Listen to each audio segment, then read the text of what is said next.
So looking at this digital transformation within the HR department, I'm hearing a lot from you both that this is a journey.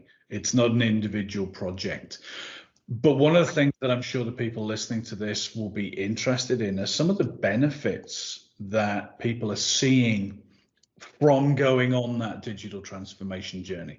Could you give us a view of what some of those benefits are, but also where they fall on that journey? You know, what are some of the quick wins that people can expect to see versus things that maybe take a little bit longer to pull through? Anthony, let's start with you if we can. Well, the quick wins are structure.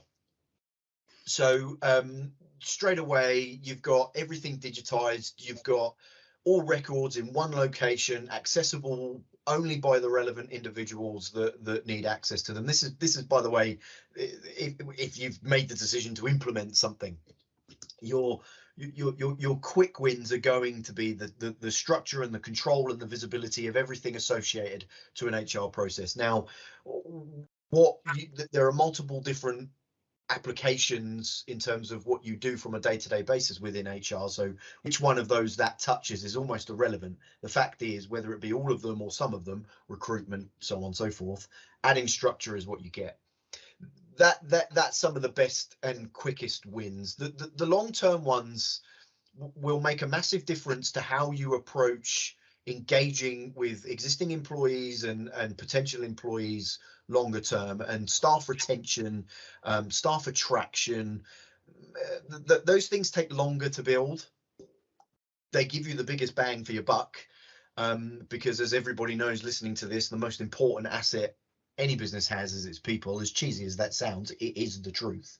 And being able to have a bigger impact on how they operate on a day-to-day basis, how your managers operate on a day-to-day basis, is one of the longer term advantages that you build into or on top of the structure you get from day one.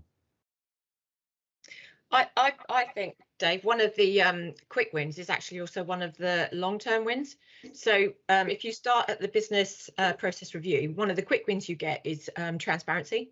You've got transparent operations. You know what you're doing, how you're doing it, how you're working, how much it costs, how much time you're wasting, how much resources you're using. It becomes all very transparent.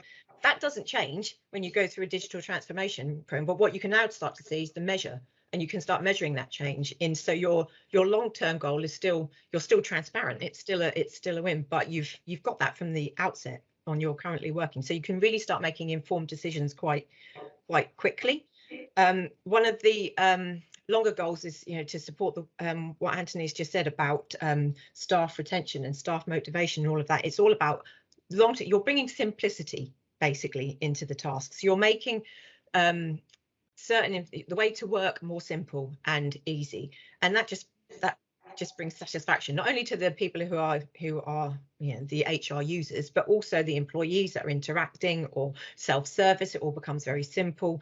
So all of these things that a digital transformation program in HR can do just makes it easy, and that those tasks shouldn't even register with staff or people. They should just be things that they do without even thinking about it, and that just gives the focus on organizations' goals, all the more deeper and meatier things that HR really want to get their teeth into, and all of the different ways to focus now, and that just gives them that space and that time to do that. And let's also not forget, if we talk about the technology for a moment, the solution we're talking about in particular wasn't born to just be HR.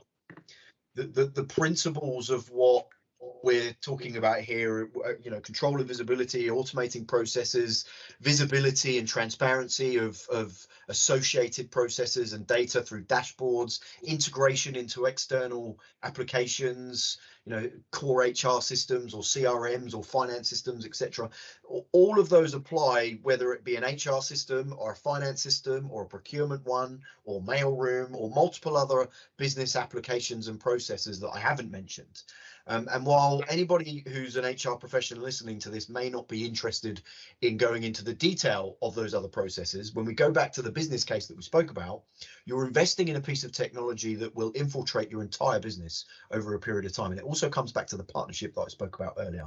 Investing in something that is going to just do that isn't necessarily the right approach. Investing in something that could potentially do that and then multiple other things, because what's going to happen is organically around in the canteen and around the coffee machines and the photocopiers, people will start talking about how their processes have improved, and that should translate into infiltrating other departments, which means you get bigger return on investment. So that's a much longer term approach, but that has to be considered right at the beginning, in our opinion, and comes back to the why and the partnerships and the investing in the right things and the right people.